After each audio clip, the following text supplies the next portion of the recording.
নমস্কার বন্ধুরা, আশা করি সবাই ভালোই আছো। আজ অনেকদিন পর তোমাদের সাথে নিজের কিছু অভিজ্ঞতা শেয়ার করছি।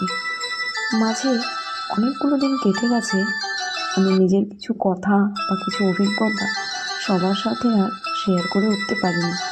কিন্তু সত্যি বলতে এই কিছুদিনই আমি একটা জিনিস খুব ভালোভাবে বুঝে নিয়েছি, যে নিজের কথা সে যে কোনো উপায়ে সবার সাথে যদি একটু শেয়ার করা যায়, তবে সেই অনুভূতিটা সত্যিই খুব আলাদা।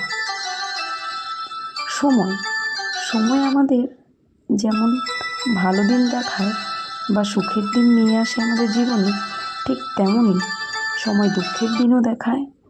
আর জীবনে দুঃখ না আসলে সুখ বা আনন্দের দিনগুলো আমাদের ফ্যাকাশে মনে হতো।